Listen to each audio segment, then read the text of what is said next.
On va analyser ce circuit, chercher tous les courants et les potentiels de ce circuit.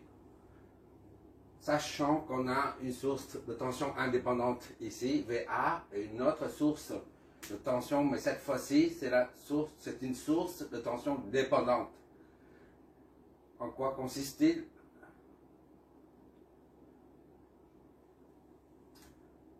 Et la différence entre cette source de tension et celle-là, c'est que la tension aux bornes de cette source dépend du courant I1 qui circule dans cette branche-là. Par exemple, I1 est égal à 2 ampères, par exemple. VB, la tension aux bornes, ce sera 4 fois 2, ça fait 8 volts. Si le courant ici, c'est 0,1 volt, 0,1 ampère. 4 fois 0,1, ça fait 0,4. D'accord? 0,4 volts aux bornes de la source de tension dépendante. C'est tout en fait.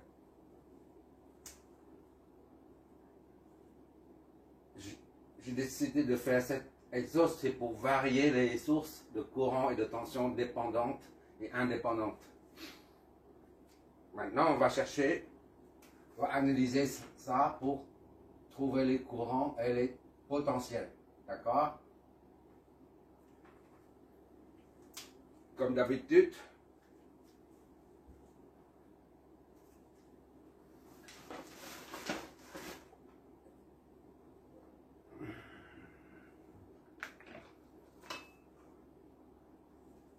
pour commencer, première étape consiste à faire la préparation du circuit à l'analyse. On y va. On va noter les points d'intersection et les points de connexion.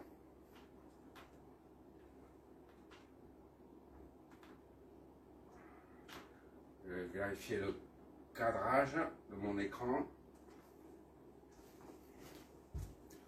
Ok, c'est bon. Appelons ici 1, ici 2 et ici 3. Et évidemment, le point le plus bas, on le baptise 0. Voilà. Donc ici, c'est 0. C'est le même point, puisque c'est relié ensemble. 0. Voilà, ici, c'est 1. Pareil, d'accord? Ici, c'est le même point, 1. D'accord? Bon, maintenant, il faut noter les potentiels. Ça, c'est 1, 1, 1, 1. On est V1.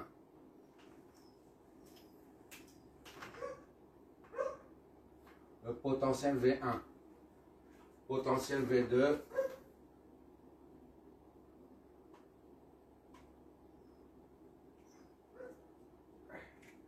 Et là, le potentiel V3. Ici, évidemment, c'est le potentiel V0. On met un seul pour alléger le schéma. V0.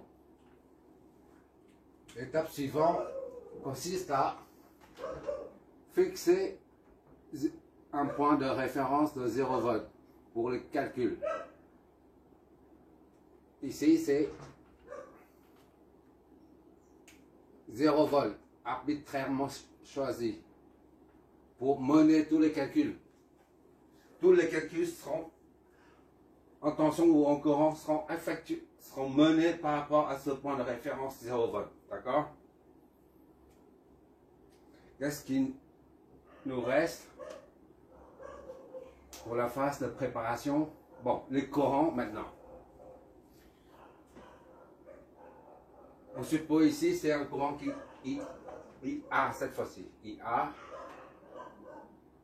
qui sort de cette source de tension dépendante. I1, IA, donc IA arrive jusque là. D'accord? Et partir de là, on a I1 ici déjà. Ici, c'est I2. D'accord? I3, on l'oriente vers là. I3 et I4, il descend. On va contrôler après la cohérence. La cohérence des sens, de courant. Et enfin, IB qui monte ici. Et ça, une fois de plus, ce ne sont que des suppositions. D'accord? Le sens des courants sont ainsi supposés. On vérifie la cohérence, la logique. IA monte ici, il tourne à droite, et puis il est scindé en deux. Il se scinde en deux. Donc il n'y a pas de bouchon, il n'y a pas d'embouteillage à ce niveau. C'est fluide, d'accord? Et I1 descend ici, I1 et I3 se joignent au nœud 2. Et ça forme un courant I4 qui sort du nœud. Donc il n'y a pas de bouchon, il n'y a pas d'embouteillage. La circulation est fluide comme une autoroute. Ici, I2 qui descend, d'accord? IB qui monte à ce niveau, et puis ça donne un courant I3 qui sort. Il n'y a pas de bouchon, il n'y a pas d'embouteillage. L'autoroute est fluide. Donc tout est bon. Ici, I4 qui descend ici au nœud 0 et ça fait deux courants qui partent comme ça. Ce nœud n'est pas bouché. Tout est fluide. Donc c'est bon. I4 qui descend et il est scindé en deux. D'accord? Il n'y a pas d'embouteillage. Donc tout est bon. Maintenant, toutes les flèches des courants sont connues là. Maintenant, il faut les flèches de tension. Les flèches de tension, ça c'est une source de courant, source de tension. Donc la flèche de tension est dans le même sens que la flèche de courant. Voilà. V1, 0. D'accord? Or, V1, 0 se trouve aux bornes de la source de tension de 20 volts, de VA qui est 20 volts. Donc V1, 0 est égal à VA est égal à 20. V1, 0 est égal à 20. D'accord? 20 volts. D'accord? Ça se trouve aux bornes. V10. V10 se trouve aux bornes de la source de tension de 20 volts. Or, 20 volts se trouve et la tension aux bornes de la source indépendante. Donc V10, c'est la même chose que V2. Donc c'est 20 volts. Pour la source ici, là, on peut mettre ou ne pas mettre, c'est pas grave. V, source de tension, V3, 0. La flèche là, V30. Ici, c'est un récepteur. Les deux flèches s'opposent. V1, 2, V12. Ici, I2 qui va là et il descend. Voilà. Ici, c'est un récepteur. Les deux flèches s'opposent.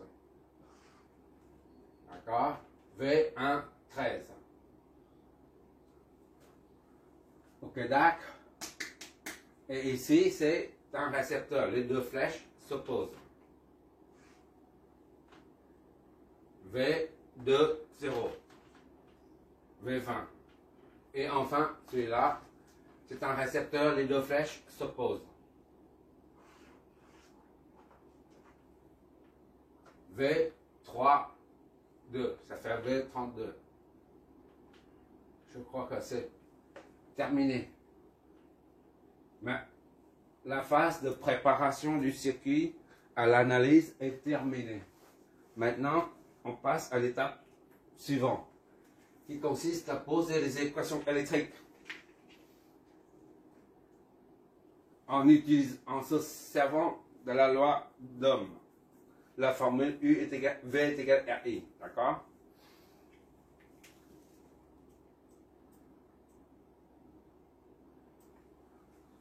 On va partir de V, celui-là, 1. Sachant que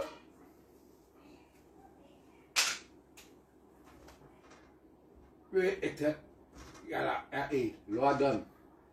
Notre fameuse loi d'Ohm. On ne cherche pas le midi 14h, on applique ça à chaque récepteur. D'accord? On n'a pas de temps. V, différence de potentiel aux bornes de la résistance R1, c'est V12, est égal à la résistance multipliée par le courant qui la traverse, c'est-à-dire I1. V12 est égal à R1 fois I1. Or, V12 est égal à V1 moins V2 est égal à R1 I1. D'accord? Soit I1 est égal à V1 moins V2 sur R2, R1. D'accord? Or, R1 c'est 10. Donc, I1 est égal à V1 moins V2 sur 10. C'est notre première équation. D'accord? Maintenant, V13. Ici,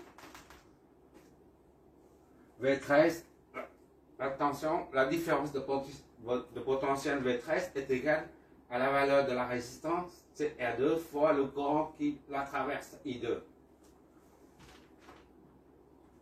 V13 est égal à R2 fois I2, fois I2. Or, V13 est égal à V1 moins V3, est égal à R2 fois I2. D'accord?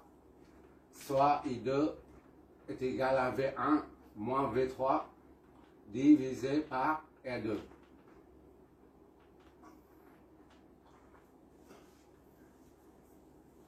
Or, R2 est égal à 24.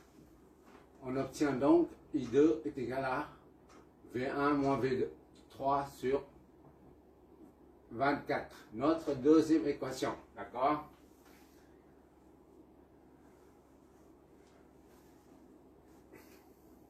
Maintenant, on applique toujours la loi d'Ohm à ce récepteur.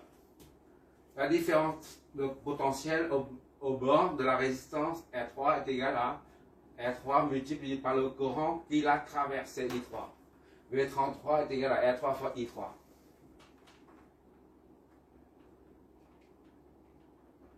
V32 est égal à R3 I3. I3. Or, V32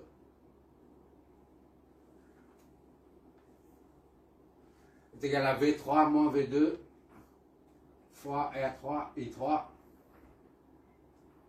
soit I3 est égal à V3 moins V2 sur R3.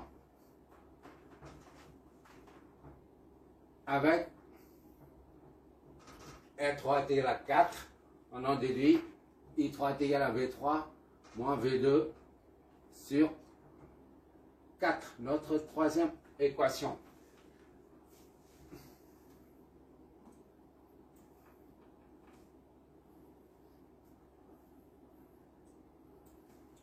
Qu'est-ce qu'il nous reste? Il reste cet élément.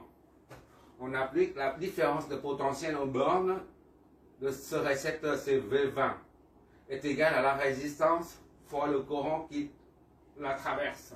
Donc V20 est égal à R4 fois I4. V20 est égal à R4 fois I4. Or, V20 est égal à V2 moins V0 est égal à R4 fois I4. Soit I4 est égal à V2 moins V0 sur R4 avec V0 est égal à 0 et R4 est égal à 12. On a I4 est égal à V2 moins 0 sur 12. D'accord?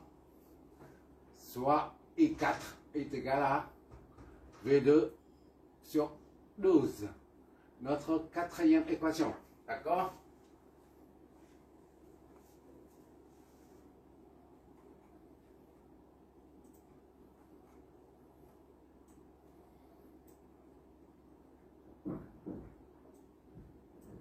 Jusque-là, c'est classique. Il n'y a rien de compliqué. L'objectif est de trouver le potentiel au point 1, 2, 3. Et 0, c'est connu. Il faut trouver les trois potentiels V1, V2, V1, V2 et V3. Et à partir de là, on en déduit les courants. D'accord? Et on se débrouille comme on peut. Soit on se sert de la dôme plus la loi des nœuds, ou alors de la loi d'Ohm plus la loi des mailles. Pour l'instant, on a utilisé la loi d'Ohm. Maintenant, entre la loi des nœuds et la loi des mailles, il faut savoir laquelle utiliser.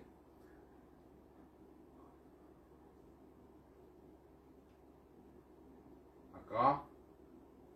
Bon, on a ici I1 qui descend là. Et I3 qui arrive ici. Les deux donnent naissance à I4. Voilà, c'est la loi des nœuds. On voit toujours. D'accord, on voit une dernière ligne. Loi des nœuds. Des nœuds nous donne I1 plus I3 plus I3 est égal à I4. D'accord? Soit I1 plus I3 moins I4 est égal à 0. C'est de la place qui manque. D'accord? Et maintenant, il suffit de remplacer I1 par son expression en fonction des potentiels. De même que I3, on remplace par son expression qui est V3 moins la différence de potentiel sur 4. Et I4 aussi. I4 par son expression qui est fonction du potentiel V2. Donc on remplace I1 par V2. V1 moins V2 sur 10. Ça, on utilise la loi des nœuds. On se débrouille, chacun débrouille. Chacun sa sauce, hein, on fait à chaque. I3, c'est V2 moins V2, V3 moins V2, plus V3 moins V2 sur I3, V3 moins V2 sur 4. Et moins I4, c'est V2 sur 12. Sur 12, voilà. D'accord? V1 moins V2 sur 10, V3 moins V2 sur 4 et moins V2 sur 12.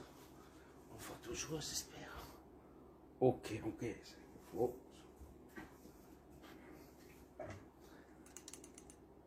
Ok, c'est bon. Maintenant, on va réarranger tout ça. Qu'est-ce que ça nous donne? Le dénominateur commun, c'est combien? Bon.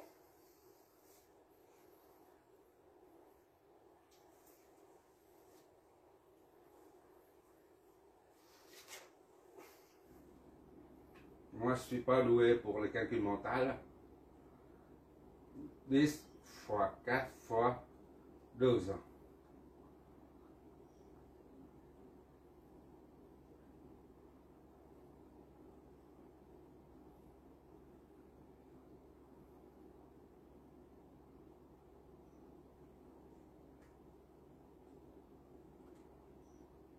Bon,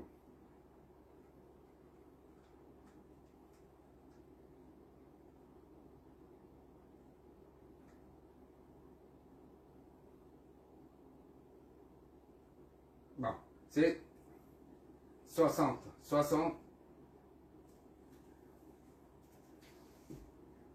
60 divisé par ça, ça donne 6.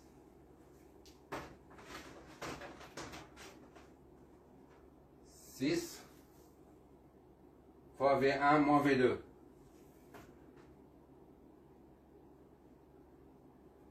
D'accord? 60 divisé par 4, 15. 15 plus 15 fois V3 moins V2. V2. Et 60 divisé par 12, ça fait 5. Je vérifie. Ok. Ça fait 5. Moins 5 V2. 5 V2 est égal à 0. On développe 6 V1 moins 6 V2 plus 15 V3 moins 15 V2 plus moins 5 V2 est égal à 0. 6 V1 6 V1 moins 20 moins 26 V2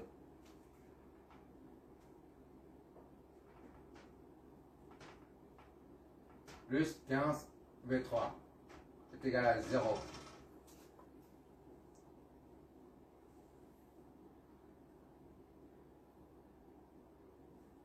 C'est notre équation, disons, A. L'équation A.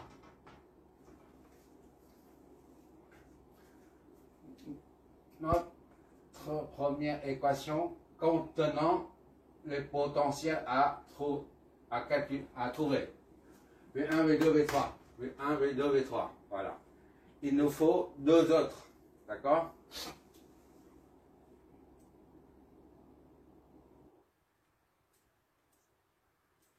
Pourquoi deux autres? Parce qu'il y a trois inconnus.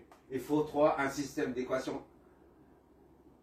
Un système composé de trois équations pour pouvoir trouver les trois inconnus.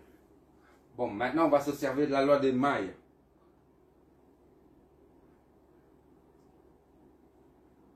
On va se servir on va parcourir cette maille-là. 10 en suivant, 10, moins 12 et moins 20. D'accord? Loi des mailles. Des mailles. On part du point O, du point 0, on suit la flèche de tension jusque là. Ici, c'est la même chose que là. Et on redescend ici en suivant la flèche de tension, mais dans le sens opposé. On met un signe moins.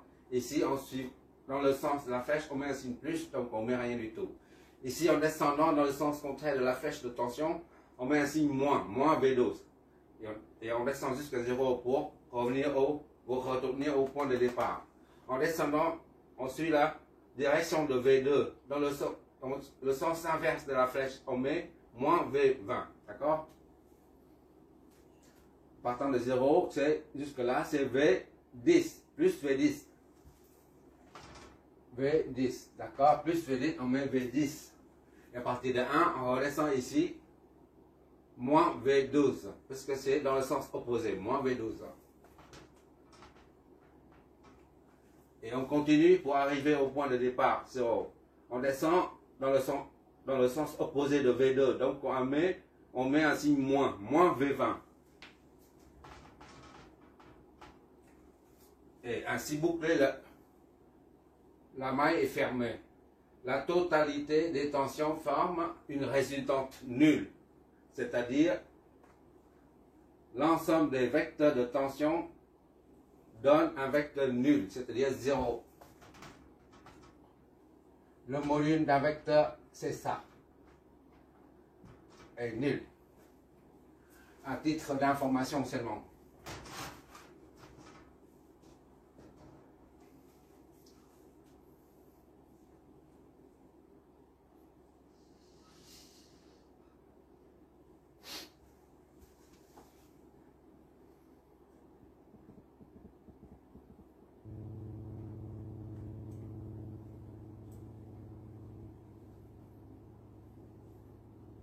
Oh, 24. Oh là là là là là. C'est 24, 24. 24. Ici, c'est 24 volts, d'accord? C'est pas 20, c'est 24. Et mon... Les houles.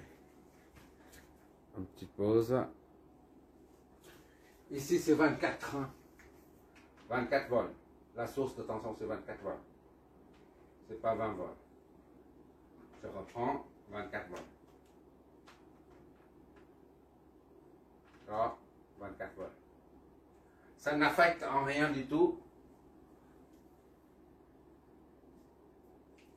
Bon.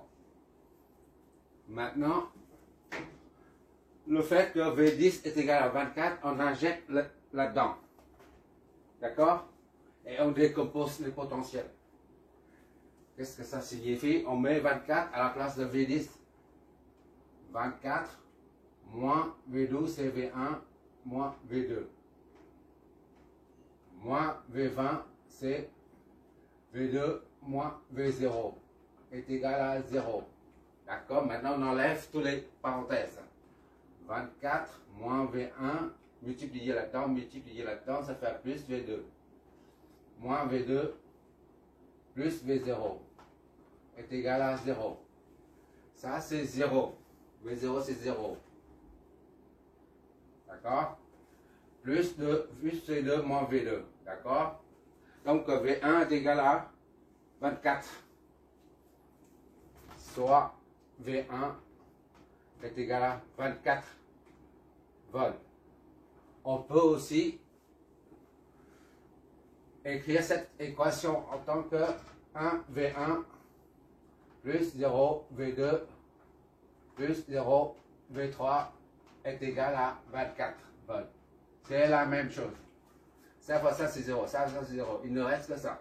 Voilà. C'est notre deuxième équation. A, B. Notre deuxième équation qui contient les trois potentiels à trouver. 1, 2, 3. Et la dernière,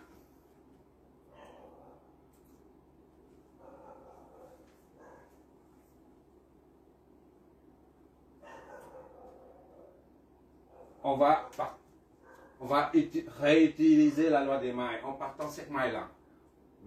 20, le vecteur 20, ici vecteur 12, et après on redescend vecteur 13, et on redescend ici pour revenir au point 0.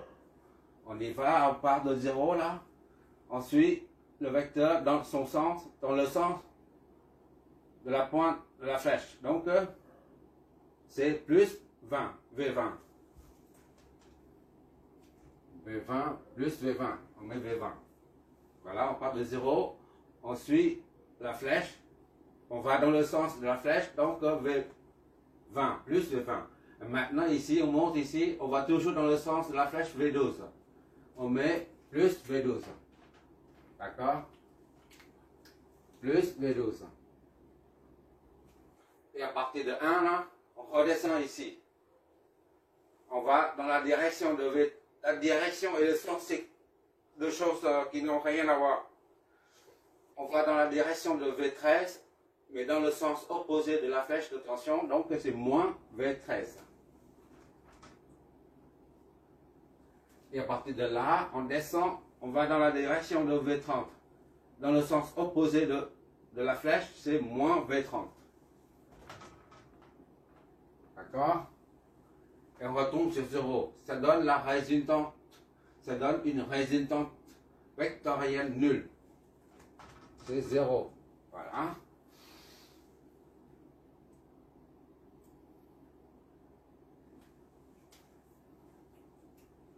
Or, on voit que ici V30 correspond à la tension aux bornes de la source de tension dépendante. C'est-à-dire V30 est égal à VB, là, cette source de tension dépendante. Or, VB est égal à 4I1. On remplace là-dedans. D'accord?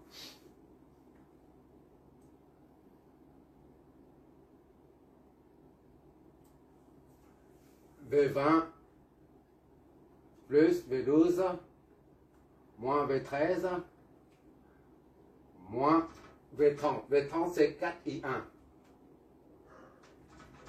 est égal à 0. Maintenant, il faut décomposer les potentiels. V2, V20 est égal à V2 moins V0. D'accord? Plus V2 est égal à V1 moins V2. D'accord? Et V13, V13 c'est V1 moins V3. Et moins 4 fois quoi? I1. I1 il est là. L'équation 1. V1 moins V2 sur 10. V1 moins V2 sur 10. D'accord? Et tout ça est nul. Voilà. On a ici V1, V2 et V3. Donc, c'est l'équation qu'il nous faut, la dernière équation qu'il nous faut. On va développer, on va enlever tous les parenthèses.